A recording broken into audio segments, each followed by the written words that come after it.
Պարոն Փաշինյան, ամբողջ քարոզարշավը դուք կառուցեցիք խաղաղության օրակարգի վրա եւ հիմա ընտրություններից անմիջապես հետո Ադրբեջանը խոսում է արևմտյան Ադրբեջանի մասին, նրանց պատգամավորներն ասում են խաղաղության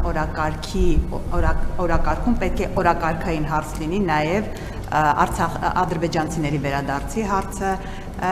արդյոք այս խոսույթը երբ կա, չի նշանակում, որ խաղաղության օրակարգը եւ խաղաղության գործընթացը վտանգի տակ է կամ տապալված է եւ ինչու է Ադրբեջանը նոր թափով սկսել այն խոսույթը, որը ինչ որ этаպում կարծես թե նախընտրական այդ շրջանում դադարեցրել էր։ Եվ երկրորդ հարցը նիստում դուք խոսեցիք ԵԱՏՄ-ի հետ կապված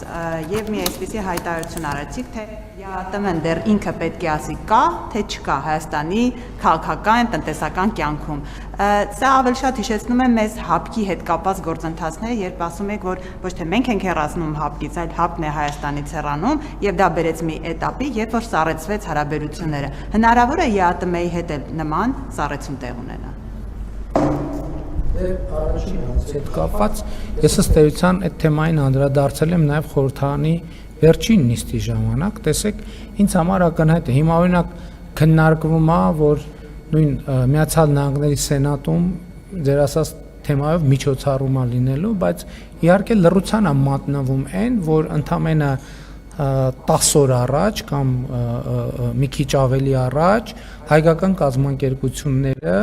օրակարգ են մտցրել հարց, որը ըստ էության, եթե շատ մանրամասների մեջ չմտնեմ, օրակարգ են մտցրել հարց, որը ըստ էության վերաբերվում է Ղարաբաղյան շարժման շարունակությանը։ Ես էլի ուզում եմ շատ հստակ լինի, հարգելի գործընկերներ, այս հարցը, քանի ազգային ժողովի օրինակ դահլիճում դրված են Ղարաբաղի դրոշներ, քանի այդ խոսույթը Հայաստանի Հանրապետությունում շարունակվում է, այդ հայլայն ձևով դա շարունակվելու է, դա ընդամենը մեկը մյուսին պայմանավորող գործոն է։ Չէ, մենք ես եմ իշխանության, դրա համար ես եմ ասում այս ամեն ինչի մասին։ Եվ ես ասում եմ, որ այդ ամեն ինչը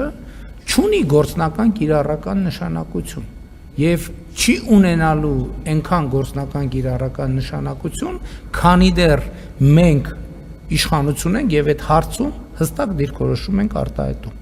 Այսինքն ինչ եմ ասում, սա էլի չմեկնաբանվի, որ տենց մեր իշխանություն լինելու լոբինգ ենք անում մենք։ Շատ բարձ պատճառով մարդիկ օրակարգերով ես նախորդ մանում էլ ասացի, չէ՞։ Հայաստան դաշինքի առաջնորդը ասում է 29743 քառակուսի կիլոմետրով չպետք է բավարարվի Հայաստանի Հանրապետությունը, բայց ինչ պետք է անի։ Այսինքն այդ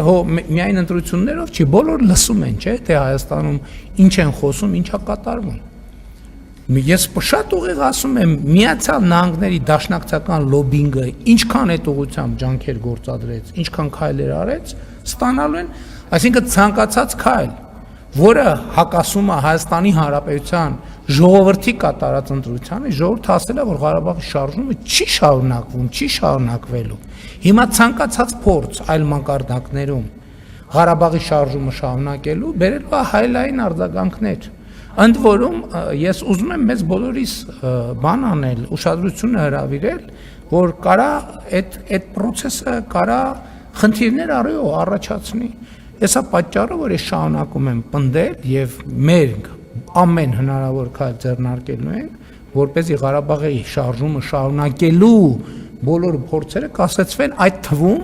այն պատճառով, որ Հայաստանի Հանրապետության ժողովուրդը այս տեսլականի օգտին քվեարկել է, սա շատ կարևոր հանգամանք է։ Եվ դա մենք գնահատելու ենք Հայաստանի ժողովրդին նոր ավանտյուրայի մեջ ներքաշելու փորձ եւ մեր լիազորությունների եւ օրենքի սահմաններում ամեն ինչ անելու ենք դա կասեցնելու։ Ցանկացած այդպիսի բան, օրինակ նախընտրական շրջանում ես չուզեցա դրա մասին շատ մանրամասն խոսում էր, որ նույն Նախճեվանում ինչ որ միջոցառում է տեղի ունեցել, բայց մենք չէինք ասում Հայաստանում օրինակ ինչ մասշտաբային միջոցառում է տեղի ունեցել դրան նախորդած շրջանում եւ ինչ շեշտադրումներ են արվել եւ այլն եւ այսպես շարունակ։ Մենք ես ելի եմ ասում, ես ուզում եմ ճիշտ հասկանալ, ես ոչ թե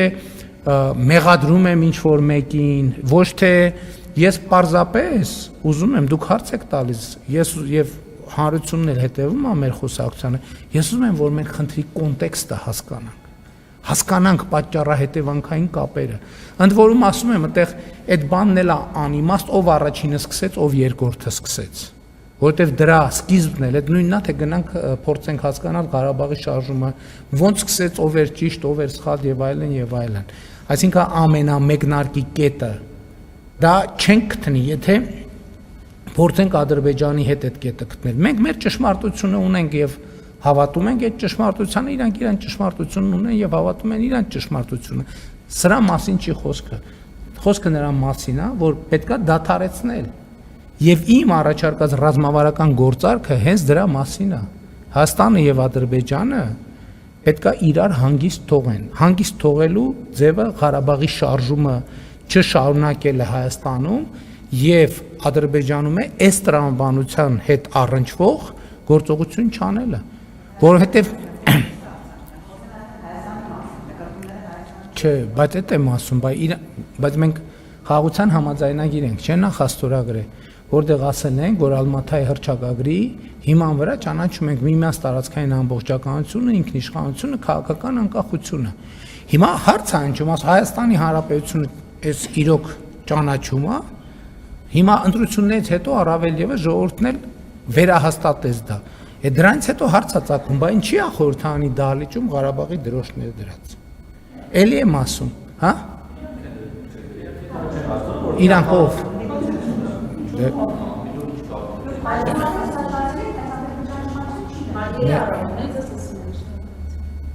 Հարգելի գործընկերներ, ես չեմ վիճում ձեզ հետ։ Ես չեմ վիճում ձեզ հետ, որովհետև, այսինքն ժանրը դա չի։ Եթե պետքա բանավիճենք, բայց ես ձեզ ներկայացնում եմ հարցի կոնտեքստը։ Ձեր մնացած հարցերը արդեն դրանից բխող բանավեճի թեմաներ են, բայց ես առաջարկում եմ այսօր չմտնենք դրա մեջ։ Շնորհակալություն։ Հա, ԵԱՏՄ-ի հետ կապված ես այսօր կառավարության նիստում ձեր հարցին պատասխանեցի առանց ձեր հարցը լսելու։ ԵԱՏՄ-ն ինչ է, ԵԱՏՄ-ն 4 սկզբունք է՝ ապրանքների, ծառայությունների, աշխատուժի եւ ֆինանսների ազատ հոսք։ Եթե չկա այդ ազատ հոսքը, ուրեմն չկա ԵԱՏՄ-ն։ Ասենք լավ է, այս կարա մի ամիս խնդիր լինի, լավ 2 ամիս կարա խնդիր լինի, լավ 3 ամիս կարա խնդիր լինի, 4 ամիս եթե այդ խնդիրը դեռ կա, նշանակում է ԵԱՏՄ չկա։ Հետևաբար, եթե ԵԱՏՄ-ն հայտարարում է, որ ինքը չկա, մենք ինչ անենք։ Չկա։ Չլինի։ Շնորհակալություն։ Իմիջայլոց ասեմ նաև, քանի որ տնտեսական այսօր հրապարակվեց տնտեսական մեր ցուցանիշները, մայիս ամսին մենք 11% տնտեսական ակտիվության ցուցանիշ ենք ունեցել եւ 8% հունվար մայիսի տնտեսական ակտիվության ցուցանիշն է։